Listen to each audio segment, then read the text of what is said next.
I can boldly admit that when this first dropped on Netflix, I wrote this off as being something I wasn't really interested in saying. But I guess slowly over time, I see that many people have seen it, and it's been referenced. Even though it sounds like a really bad TV drama from the 80s, I decided finally, let's see what all the hype is about. Hi, I'm Mac from MacTheMovieGuy.com, and this is The Tinder Swindler. Yeah, it sounds like from the creators of Heart to Heart comes a new drama that'll have you feeling whatever. But it's a serious documentary, I guess. Just as a precursor, in case this is the first video you've ever seen with my face in it, or if you're just listening to my voice for the very first time, hello, blind and visually impaired people that don't see faces right away. I've got a beard, by the way. I don't think I've ever mentioned that in a video. I'm a blind film critic, so I don't know if that matters here. It's a documentary with talking heads. I don't think I missed anything, and there was audio description for the film, so yeah, it was pretty easy to follow. It's like 2 steps away from a podcast. So what do we do about the Tinder Swindler? Okay, so I don't know what this is, and I don't know why this is a thing, and I maybe it's because of all the documentaries I've seen in my life, and I'm trying to wrap my head around this, because I had the same problem with Our Father, which is, as soon as I went to IMDb, the person who's the victimizer is the one who has top billing. And IMDb does not just propagate itself. It has to be propagated by someone associated with the film. So why does Simon have top billing in The Tinder Swindler? I know technically the film is about him, but it also leads me to believe that he has the most screen time. When, at least with this film, with Our Father, I was confused because I couldn't tell how many times they'd actually, did somebody go interview him, because it warns you at the beginning of the film that it uses old footage, but it also mixes it up with reenactments. So I was worried about, did he actually participate in the documentary? Now, The Tinder Swindler answers that question by going out of its way to let us know at the end by showing us this one video that this guy sends in where he's like, I'm gonna sue you. So obviously he did not participate in the documentary. That also does not make him the lead of the film. Just because the film is about you does not mean that you are the lead of the film if you're not the one ever actually doing any of the interviews. The women involved should be considered the leads of this film, not him. Just because he's used in some images and you hear his voice in recordings does not make him the lead of the film. So we have to stop putting the victimizer as the lead of these films. These films are women that are speaking their truth, and actually Our Father also, at least one guy. And so then we go on to IMDb, and the top person on the film is the bad guy? That doesn't make sense, right? I know that that's nothing that has anything to do with the content of the actual film, but it feels really icky every time I go and I'm like, okay, so let's see who the director was, and all that stuff. So I noticed it again, and I was like, God damn it, really? Why is this a recurring problem for Netflix? So please fix it. And thank you. Thank you in advance for, nobody's watching this video that can fix that. I understand. But let's get into the movie. I've already talked a lot and I'm trying to make my video shorter. What is this documentary about? It's about a guy who goes online and finds women, and he convinces them first that he's wealthy And then he gets them into the relationship and convinces them that he's in love with them. And slowly, then something happens, and then he needs help, financial help, and he's in too deep. And if they don't, give him thousands of dollars, he's gonna die because there's some situation that he's created. And he does this like repeatedly with a couple different women, and these women come forward in the documentary, and I got the vibe from the documentary that he did it more than just to the few that had actually agreed to do the documentary. So, and obviously these women, they even talked about how when they first put their story online, how, a lot of people were like, oh, that's what you get. Stupid women falling for this guy. Regardless of how you feel about like whether or not that's the life choice you would have made for yourself, it still doesn't make what he did right. Just, I mean, we all laugh about those Nigerian prince emails, right? But the fact that somebody's still doing that doesn't like make it okay just because like one old grandma responds to it and actually like donates money to save the Nigerian prince, or whatever. Just because you think it's silly doesn't make the bad guy in that situation the hero. This isn't Robin Hood. Simon isn't taking money from shitty people and like dispersing it to less shitty people. He's taking money from perfectly like normal women who just really find him convincing. And I think that's, the fact that people can't grasp that and they just look at it as, like, well, I never would have given him that. And it's like, well, yeah, of course you wouldn't have.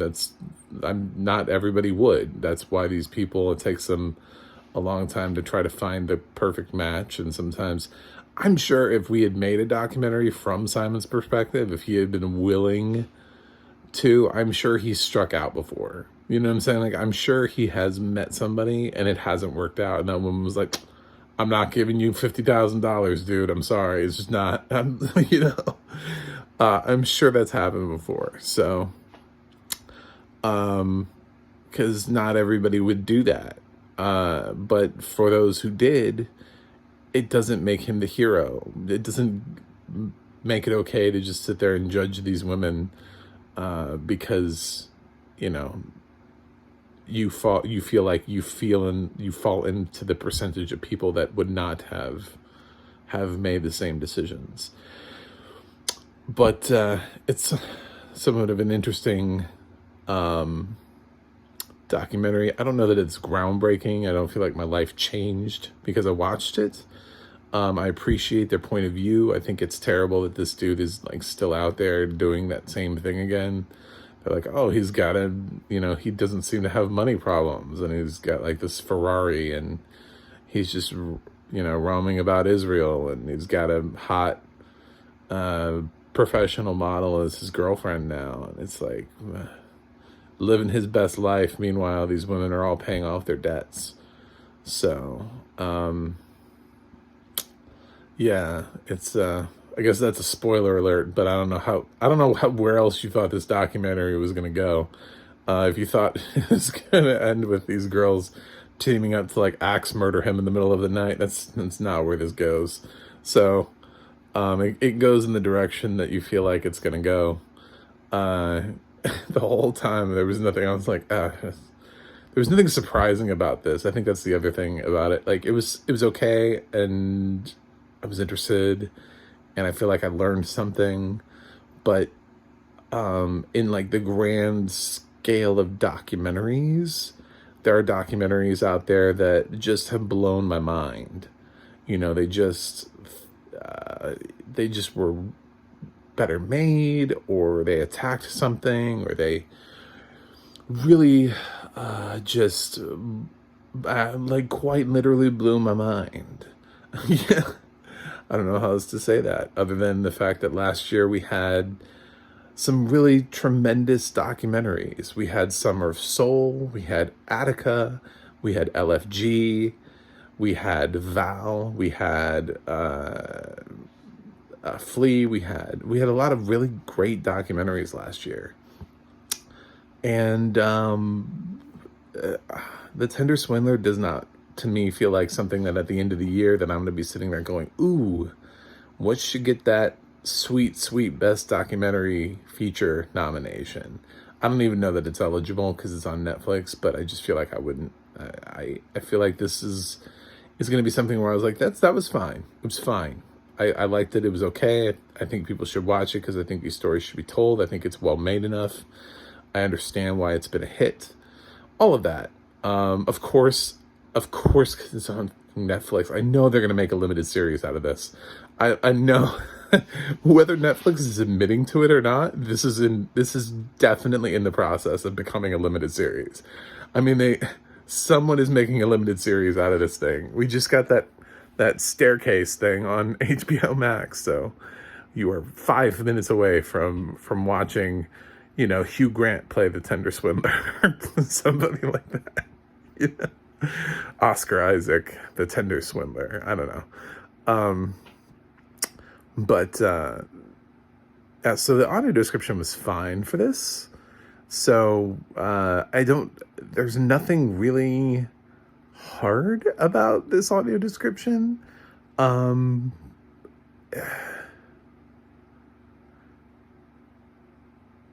don't know what suggestions I would make to improve it. I mean, you could always go big on it and go big and assume that voices are harder to follow, and always just make sure, because I don't know that there's, I mean, we get some description of some of the visuals and how things are playing out. You could always check in on the voices and every time somebody speaks, just remind us of who's speaking, because that's the one thing that we don't get with being blind is that it's an immediate visual cue. I have the best of both worlds here. I have the ability to tell you what it's like to be blind and the experience, and then I also remember what a documentary like this would look like. And it's like the immediate facial recognition that you get from switching the camera, of course, and it's really hard to explain to people when you've got a lot of visually able people who make audio description for visually unabled. The visual cues that you pick up on right away that you don't even think you pick up on, we don't always pick up on. And then it's just sort of assumed that we're like all like, prodigies at being able to follow everybody's vocal patterns. So, because I notice a lot of times that, like, once somebody's introduced, a lot of times we don't come back around to it and just keep telling you so-and-so speaks, so-and-so speaks, so-and-so speaks. Because sometimes it's just that simple. It's just because it's a talking head. So what else do? You don't, like, describe them. They're probably sitting in the exact same location that they were when they were doing their last interview, and they're probably wearing the exact same clothes they wore the first time. So, because it's chopped up versions of an extended interview. And so it really feels like all you're doing is just saying, like Lauren speaks, Maria speaks, but sometimes that's okay. And it lacks a lot in talking head documentaries, but I remember seeing a lot of documentaries where that was commonplace. I remember Ava DuVernay's 13th was heavily on talking heads, and every time somebody came on screen, it like told you who they are and why they were important. Like it was just labeled on screen. And that was back when I could see. So I remember actually seeing the text visually of it's letting, not only do you get that facial recognition, especially if you know who some of those people are that are in the documentary, but you also got the name and the why they're important in this documentary. Like, why are they here? Along with it. And that was for the people who could see. So for the people who can't see, when you strip that away and you just have voices, and then like we get introduced to the person right away, and then it's just sort of like every time they come back, we're just hoping to follow through them. Yeah, I mean, it becomes, it's a lot of work to try to follow voices that you don't recognize. It's why sometimes I like watching movies with stars with recognizable voices that I know, because it makes it easier for me to pull those voices out because I can follow those characters. A lot of times, if I have a film with a cast of people I've never met before, like if it's a new TV show and they've picked a fresh crop of new faces, man, that show is so hard to get into because it like in the first part, it's like struggling to follow these voices, and I don't know who any of these people are in this documentary. So I would say, yeah, since these women keep talking throughout the course of the documentary, it wouldn't be bad to just keep checking in on them and just saying like, this one's talking, now this one's talking, we're back to this one talking, and this one's, you know what I'm saying? It may seem like monotonous to you, but to a lot of people who are not, wizards at following voices, that's probably the best way to go. It didn't bother me, but if I'm not here to just tell everybody that they're amazing and that all audio description is perfection, that would be the one thing I could say. And that's really to all future documentaries with talking heads. You could always check in more and pop in, because the assumption that just because you've introduced the character to us once, the person, I say character, but person, and that we immediately ingrained and melted that into our brains and matched that voice to that name after one time, that's a little bit of a leap. And sometimes that's all we get. Sometimes we just get that first introduction and then nobody ever comes back and lets us know. So we just assume, and in a documentary where you have a lot of talking heads who sound about the same, it becomes a little challenging. I thought this was fine. If you want to watch it. If you don't, then I don't think this is one of those things that's going to change the world. I don't know how we help right the wrongs for these women. This dude lives in a different country. I don't know like what we do. The only way that we can really exact change is by making this documentary big in Israel and getting everybody in Israel mad at this guy. Like if this documentary is big everywhere but Israel, then it doesn't matter. Like nothing's gonna happen to him because he's in this one place where he seems to be having the time of his life. So, but check out these women's stories and don't answer weird people on Tinder. Just don't believe weird fake rich guys. I don't know. I guess that's what the takeaway is from the documentary, but yes, it's kind of a crazy documentary. This dude's an asshole, so that probably could have just called this documentary, instead of just calling him the Tinder Swindler, just called him the asshole. I think they would have gotten a lot of people to watch that title too. Anyway, I'm gonna give this a grade. I'm gonna give it a B. It's fine. It's a fine, serviceable documentary. There's nothing wrong with it, really. There's nothing. It's just, in the grand scheme of documentaries, it gets outpaced by greatness that has already occurred. So, let me know what you think in the comments. What did you think of the Tinder Swindler? Don't forget to like and subscribe. And as always, view my website, macthemovieguy.com, and check out the audio description project for all of your audio description needs. That sounds like a commercial, like Radio Shack. Like they're the Radio Shack for audio description. That's it until I review something else, right? So we'll see when that is.